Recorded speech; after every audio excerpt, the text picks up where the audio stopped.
আসসালামু আলাইকুম বন্ধুরা, স্বাগতম তোমাদের প্রিয় চ্যানেলে। আজকে আমরা শিখব সপ্তম শ্রেণীর অনুশীলনী 1.2 এর 1.22 এর ১৬, ১৭ এবং ১৮ নং ম্যাথের সমাধান। এই টাইপের ম্যাথগুলা থেকে কিন্তু প্রতি বছর কোশ্চেন আসে।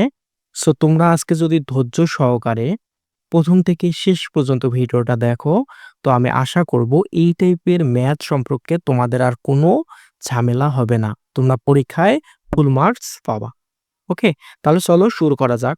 তাহলে প্রথম যে ম্যাথটা আছে দেখো, বলছে কোনো বিদ্যালয়ের ২৭০৪ জন শিক্ষার্থীকে প্রাত্যহিক সমাবেশ করার জন্য বর্গাকারে সাজানো হলো।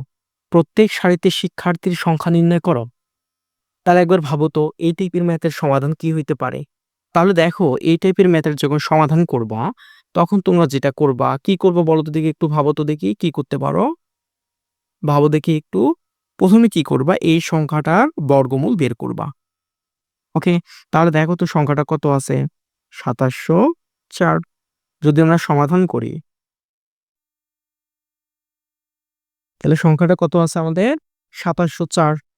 তাহলে দেখো যে ১ ২ ঘর করে নিবা, উপরে একটা টান দিবা, ১ ২ ঘর উপরে একটা টান। তাহলে এইখানে আমরা যেটা করব যে ১ম জোড়া নিয়ে ১ম এ কাজ করব। তাহলে দেখো এখানে এমন একটা সংখ্যা বসাও যেটার বর্গ করলে এটার সমান হয় অথবা এটার চেয়ে ছোট হয়। ১ম এ সমান হইতে হবে। যদি সমান না হয় তাহলে ছোটটা নেব। তা দেখো যদি ৫ বসাই, ৫ ৫ ২৫ ছোট। যদি ৬ বসাই, ৬ ৬ ৩৬ অনেক বড়। তাহলে আমরা বসাবো এখানে কত? ৫। ৫ ৫ ২৫। বিয়োগ করলে ২, তারপর ২ ঘর নামাও ০৪। তাহলে এইখানে আমরা কত বসাবো? এখানে যে সংখ্যাটা থাকবে তার ডাবল বসাও এখানে। তাহলে ডাবল কত? ১০। তাহলে এখানে যদি ২ বসাই, এখানে যদি ২ বসাই, এই ১০২ এর সাথে যদি ২ গুণ করি তাহলে কত হয়? ২০৪। তাহলে দেখো বলছে কোন বিদ্যালয়ের এতজন শিক্ষার্থীকে প্রাত্যহিক সমাবেশ করার জন্য বর্গাকারে সাজানো হলো। প্রত্যেক সারিতে শিক্ষার্থীর সংখ্যা নির্ণয় করো। তাহলে প্রত্যেক সারিতে শিক্ষার্থীর সংখ্যা কতজন? ৫২ জন। তাহলে আমাদের অ্যান্সার হচ্ছে ৫২। ওকে? আশা করি তোমরা বুঝতে পারছো। তাহলে পরের যে ম্যাথটা আছে আমরা একটু এটা সলভ করি। বলছে একটি সমবায় সমিতির যতজন সদস্য ছিল প্রত্যেকে তত ৳২০ করে চাঁদা দেওয়ায় মোট ৳২০,৪৮০ হলো। ওই সমিতির সদস্য সংখ্যা কত? তাহলে যখন তুমি সমাধান করবা,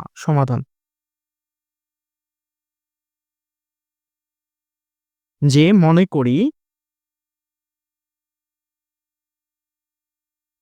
করি কি সদস্য সংখ্যা কত? সদস্য সংখ্যা ক। তাহলে প্রত্যেকে চাঁদা দিবে কত?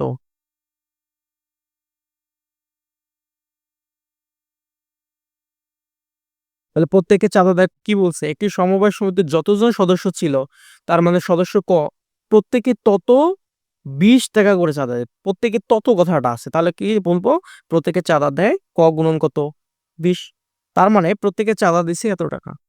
তাই না? তাহলে এখন দেখো যে আমাদের মোট চাঁদা কত হবে একটু বলো তো?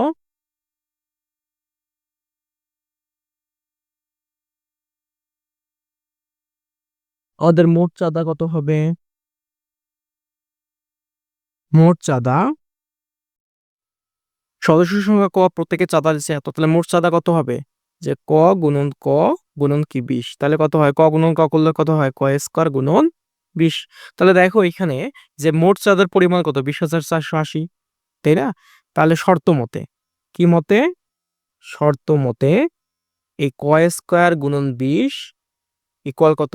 ২০,৪৮০। তাহলে আমরা চাচ্ছি স্কয়ারকে, সো স্কয়ার ইকুয়াল কি ২০ গুণ অবস্থা আছে, ওইদিকে গেলে কি হবে? ভাগ হবে। তাহলে এত ভাগ কত? ২০। তাহলে দিলে কত হবে? ১০২৪। তাহলে অতএব স্কয়ার সমান কত? ১০২৪। অতএব ইকুয়াল কত? ১০২৪ এর বর্গমূল করতে পারো। তাহলে কত হবে এখানে? ১০২৪ এর বর্গমূল কত বলতো? ৩২। তাহলে দেখো এর মান কত বললাম? ৩২। তাহলে ওই সমিতির সদস্য সংখ্যা ছিল ৩২ জন। বোঝা গেছে? তাহলে আমাদের অ্যান্সার কত? ৩২। এটাই হচ্ছে আমাদের অ্যান্সার। তাহলে দেখো ৩ নাম্বার যদি আমরা এখন সমাধান করি, ৩ নাম্বার আমাদের যেটা বলছে, সরি, যে কোনো বাগানে আ কোনো বাগানে ১৮০০টি চারাগাছ বর্গাকারে লাগাতে গিয়ে ৩৬ টি চারাগাছ বেশি হলো। প্রত্যেক সারিতে চারাগাছের সংখ্যা বের করো। তাই তাই কি না? তাহলে দেখো 18টি চারা গাছ লাগাতে গিয়ে কয়টা চারা গাছ বেশি হয়েছে? 36 টা। তাহলে অতএব আমরা এই সমাধান যদি করি তাহলে কি করব? এই 1800 থেকে যে চারা গাছটা বেশি হয়েছে এটা বিয়োগ দিয়ে দিব। তাহলে বিয়োগ দিলে কত হয় আমাদের? 1774 64। তাহলে এখন কি করব? এই 1764 বর্গমূল বের করব।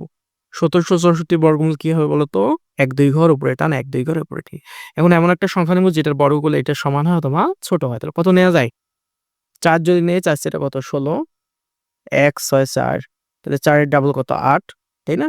এখন যদি আমি ২ নেই, এখানে যে ২ নেই তাহলে ২ তিরিকে কত? ৮২ দোগুণ কত? ১৬৪। তাহলে দেখো প্রত্যেক সারিতে চারা গাছের সংখ্যা হচ্ছে ৪২। তাহলে এভাবে তোমরা হচ্ছে সলভ করতে পারো। ওকে? ধন্যবাদ সবাইকে।